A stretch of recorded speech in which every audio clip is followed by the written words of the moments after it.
Hi students, good morning to all. After a gap, once again, your EPR. Welcome to physics class. And being a part of Nagabhairava, the prestigious educational institution, we are trying to bring the best to our children who trust us and join your kids. We are always doing the update attempts to give the best in the field. Due to this pandemic situation, Corona, till now we are unable to run our classes. No doubt I can say you miss a lot because a well-cooked, delicious food, delicious dish is ready to serve you at Nagabhairava.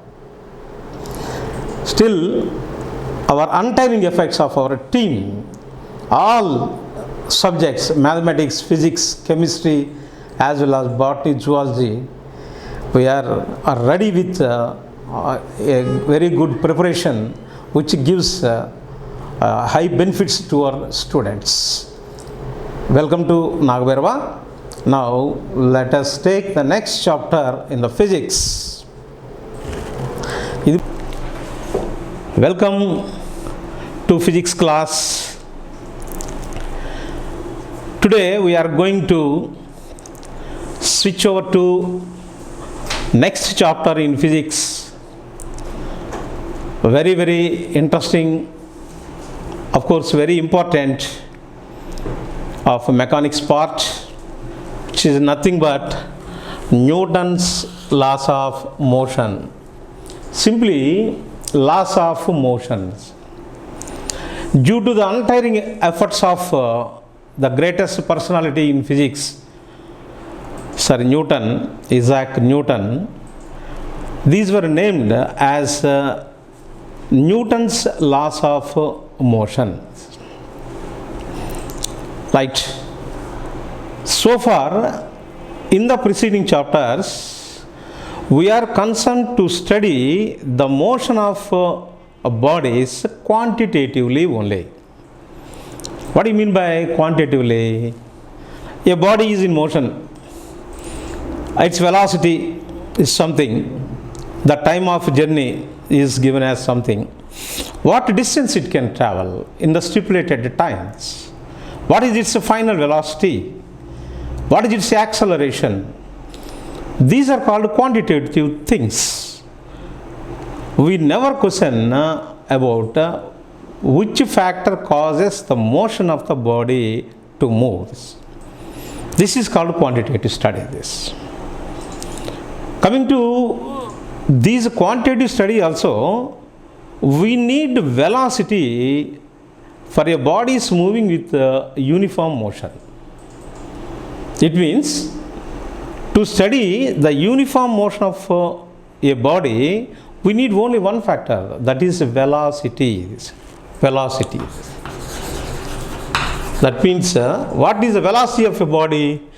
If we know this factor, we can study the motion, the uniform motion of a body.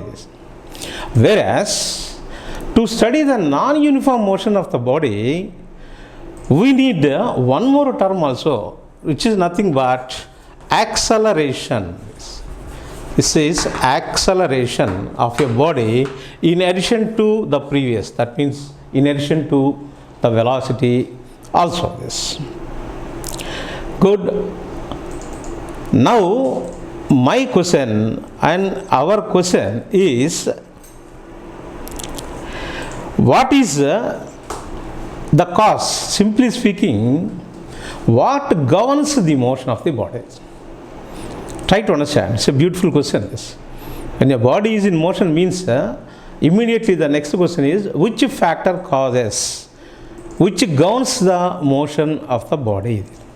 Before going to discuss this, let us consider some examples. Consider a ball, a football, stationary on horizontal ground. Now it is said to be at rest. When one player kicks it, it is in motion.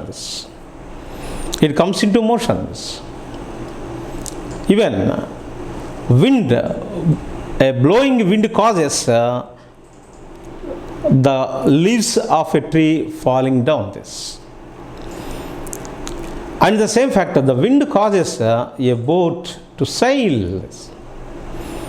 In all these examples, there is an external agency which causes the motion of the object.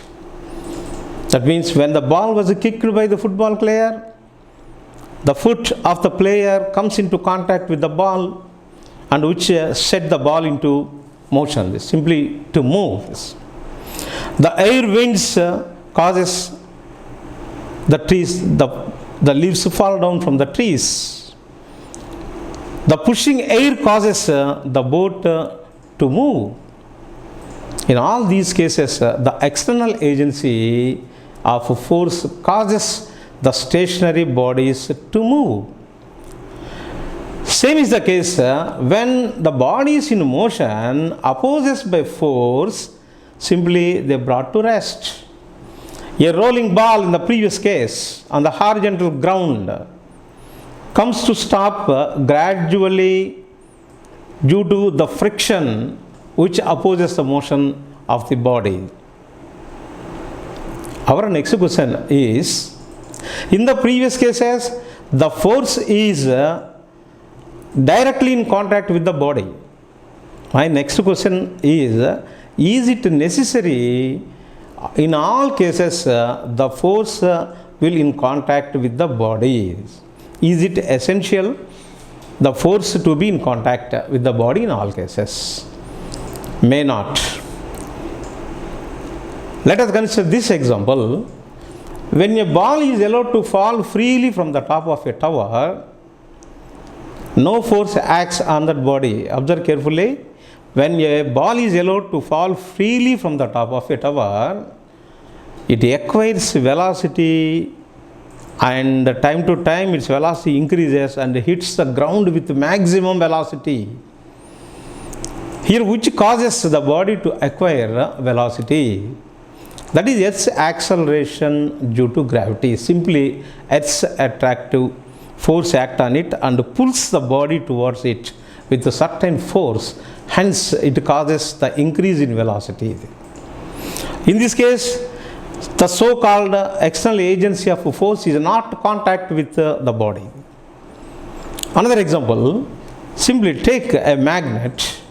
A magnet can attract small pieces of iron and iron granules from a certain distance, not in contact, from certain distance also, it can pulse the iron and nails and iron dust particles clearly. That means it is possible by the attractive force of the magnet. Here, the external force is not contact with the bodies. It acts from certain distance. So, if we consider the previous two cases of examples, we can conclude that the force which causes the motion may or may not be in contact with the body. Let us summarize.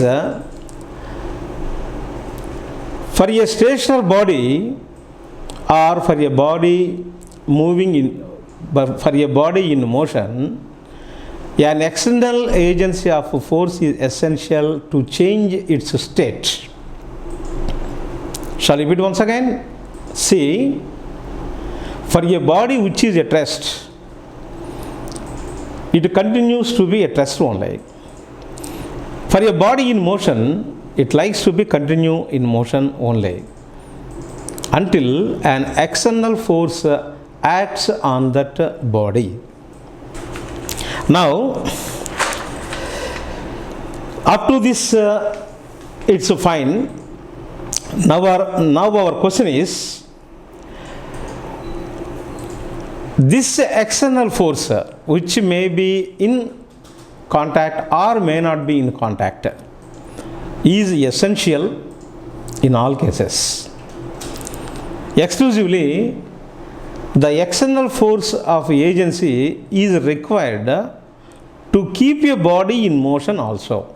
In the previous case, our observation is a force is required to move a stationary body, or force is required to bring a moving body to rest. Now our question is a force is essential to continue the motion of a body? It's a right question. It's a very interesting question also. A body is in motion already. Consider a body is in motion. The question is that force is essential to continue that motion? The previous attempt, that means almost as per history concerned, the first attempt was made by Aristotle. Aristotle, a Greek scientist.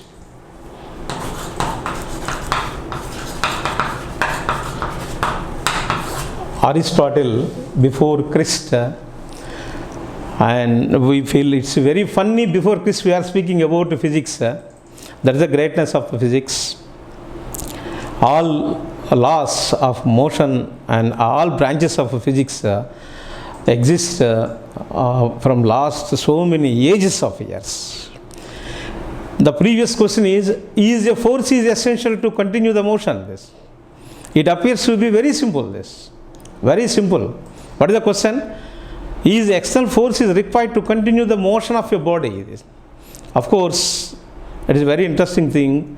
It takes hundreds of years to get a proper answer for this question.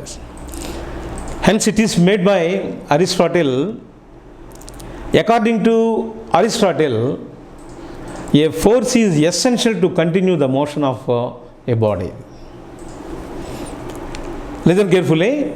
A force is essential to continue the motion of a body means a body which is already in motion, even though a force is required to continue that motion, which is against to the previous definition.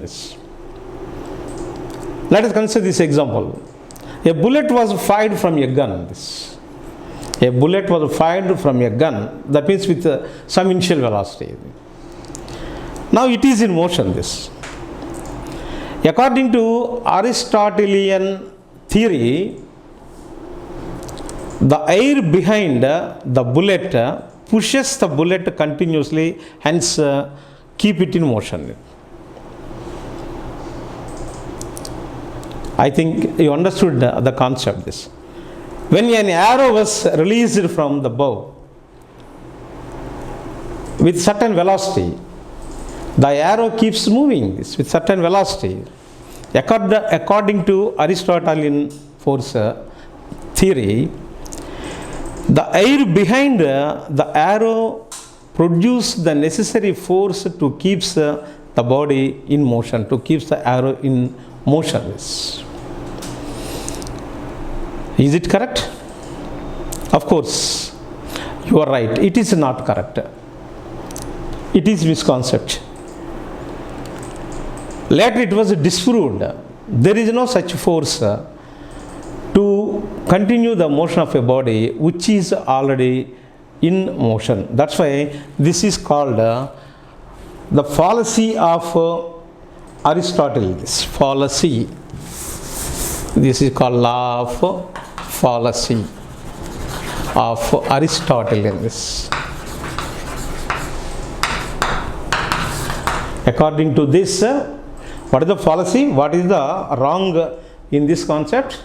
According to Aristotle, a force is essential to continue the motion of a moving body also.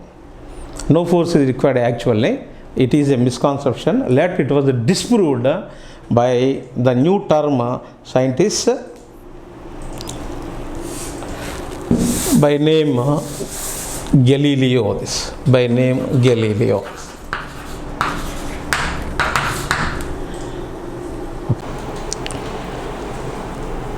Fine. Up to this, this is okay. Next question is the so-called external agency of force is essential to keep a body in motion? It means the force what we studied in the previous cases, which set a stationary body in motion or which brings back a moving body to rest, is it require for a moving body also? That is our next question. Of course, it appears very simply, but can you believe it takes hundreds of years to get a theoretical answer for this. This attempt was made by Aristotle by his law, Aristotle's law. Since it was later disproved, that means it is found to be wrong, this is called Aristotle's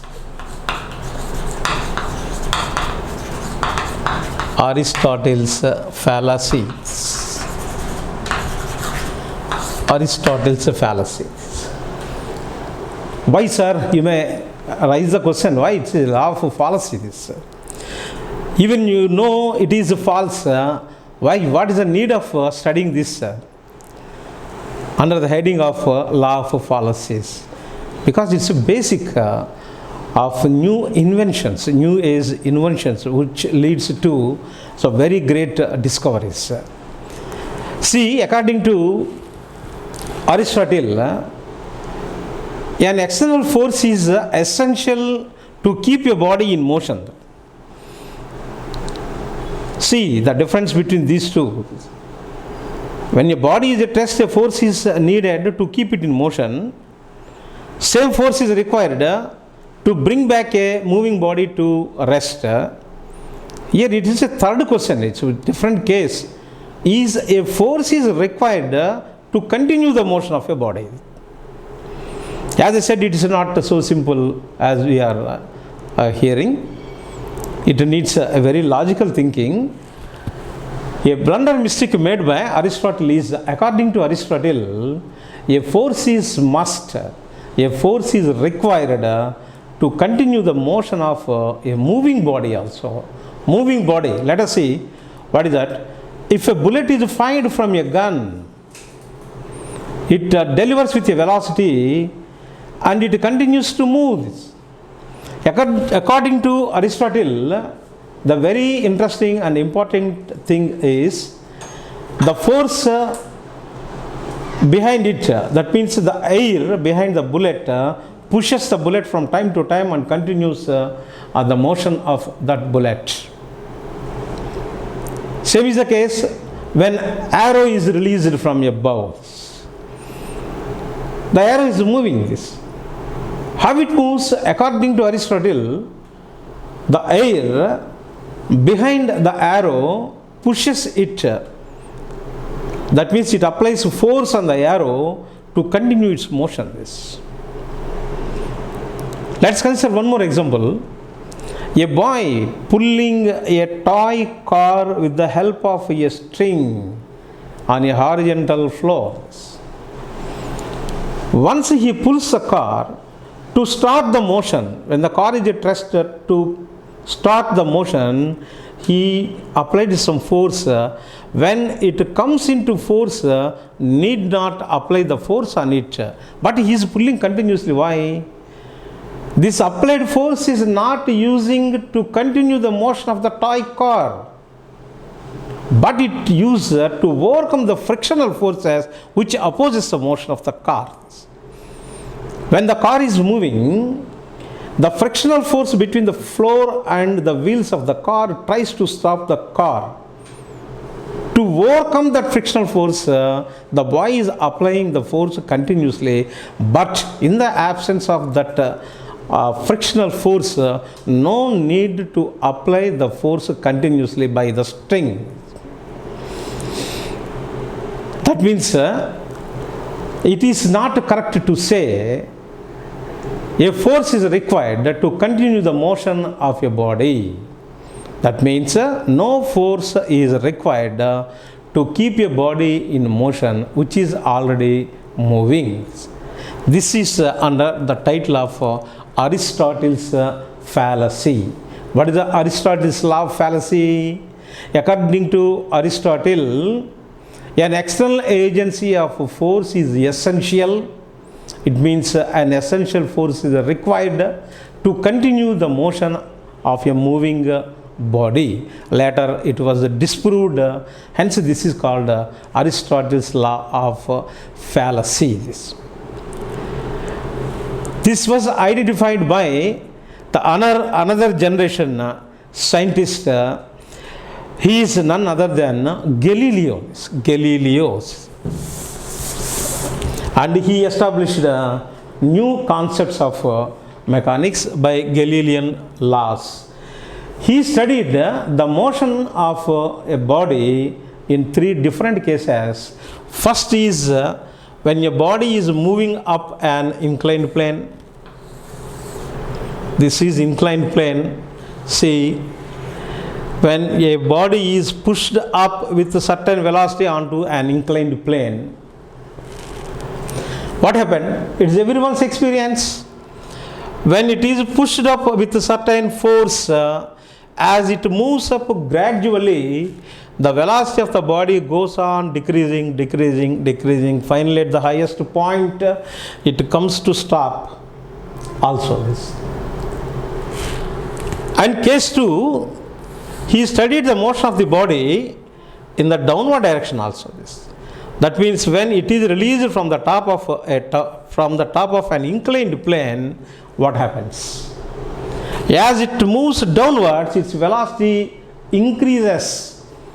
In the previous case, as it moves up, its velocity decreases. In this case, as it moves down, its velocity increases. Third case, what happens if the ball is supposed to move on a horizontal with the same force? Same force is applied. It continues to move with a constant velocity. From these observations, Galileo concluded that a body moving with a uniform velocity continues to move without any disturbance forever, which leads to the statement, a body in motion continues to be moved without any influence of the external force. This is called a Galilean law, this Galilean law of motion. And of course, it is also called Galilean's law of inertia. Galilean's law of inertia. This. According to Galileo, a property, inherent property of a body was defined as it is inertia. What is inertia?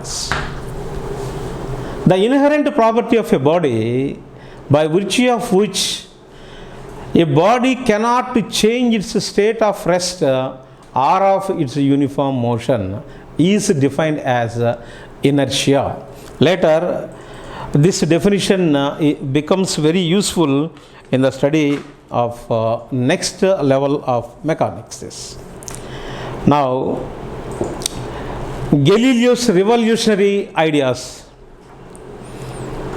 in mechanics identifies the necessity of new concepts in physics, new concepts in mechanics, which were single-handedly taken over by the greatest scientist of all ages, Sir Isaac Newton, successfully, and he formulated some laws by his very famous laws by name Newton's laws of motion, which explains beautifully the relation between the force and motion of the body.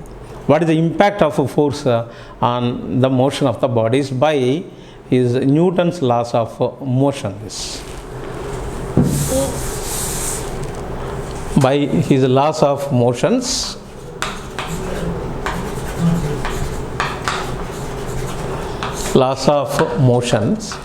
he established a relation between the force and motion systematically and theoretically by namely 3 laws.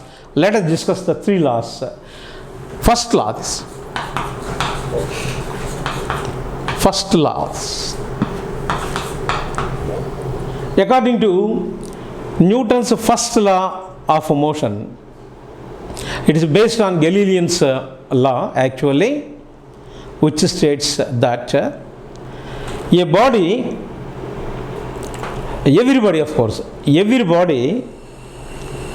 continues to be in its state of rest or of its uniform motion unless it is compelled by an external force to change its state. This is called Newton's first law of motion. Once again, I am repeating. According to Newton's first law, every body continues to be in its state of rest or of its uniform motion unless it is compelled by an external force to change its state. This is called Newton's first law. And one more important thing is, Newton's first law introduced two important concepts by name: inertia and force. We already discussed the term inertia. Now next question is, what is force? What is force? Force is that which changes or try to change the position of your body is defined as force. Once again, what is force means? Force is that which changes. For example, I am pushing this object with some force. It changes its position. Sometimes, even if we apply force, the position of the body may not be changed. It doesn't mean no force acts on that body. It's wrong. This. For example, I am pushing the board with a force of say 100 Newton. It does not move this. It means I am not applying force. No, I am applying some force. I try to change the position of that body. This is defined as force. Now coming to second laws. Second laws. According to Newton's second law, the rate of change of momentum of your body, is directly proportional to the external force which causes to change the momentum of the body. Once again, according to Newton's second law, the rate of change of momentum of a body is directly proportional to the external force which causes that change. It means we can explain the same like this. Consider a body of mass m. Consider a body of mass m which moves with a velocity v. When a force F acts on that body, its velocity changes to delta v. V plus, let delta v be the change, then this becomes v plus delta v. Similarly, what happened? Its momentum changes from p to p plus delta p. It's a change in momentum. According to the definition of second law, the force is directly proportional to the rate of change of momentum, delta p by delta t. If we introduce a constant which is called proportionality constant, the same can also be written as F is equal to K into delta p by delta t. When the time, that means we consider the time to be very small, that means when delta t tends to 0, the above expression can written as the differentiation of these terms, which is nothing but F is equal to constant K and nothing but dp by dt in the terms of differentiation of momentum and times. Since we know very well P is equal to the product of mass and velocity, the same thing we can write F is equal to a constant K. In the place of P, it is nothing but d by dt of mv. In general, the mass of the body may be constant. That's why The same can be written as K M. It is nothing but dV by dt. dV by dt. The term dV by dt represents the rate of change of velocity. From kinematics, we have very clear knowledge about the rate of change of velocity is nothing but acceleration. That's why this term can be replaced with acceleration. So finally, we derived at F is equal to kma, which is nothing but the second law of Newton. This second law clearly explains the momentum. That implies, according to second law, F is equal to kma, where k is a constant. For our convenience sake, consider k as 1. Then we got F is equal to ma. This is Newton's second law of motion, the relation between force and acceleration of a body. Here, if you notice carefully, it's very interesting and very funny thing also. When force is equal to 0, when force is 0, then the acceleration is 0. It means when no force acts on your body, the body has 0 acceleration. Here, it's a brainful question. 0 acceleration means what? It's possible in two cases. Number one, when the body is at rest. Number two, the body is in motion but with uniform velocity. When the body is at rest, clearly acceleration is 0 because there is no motion at all. And the acceleration becomes equal to 0 even the body is moving with uniform velocity. That means as per second law considered, as per force consider, the body which is at rest and the body is moving with uniform velocity, both are equivalent. It's a very interesting thing. Right. Let us go to the third law, which is Newton's third law, and it is universal, and many cases in our daily life we will come across this third law, Newton's third law of motion. This from your school knowledge you have clearly. What is Newton's third law? For every reaction there will be equal and opposite reaction.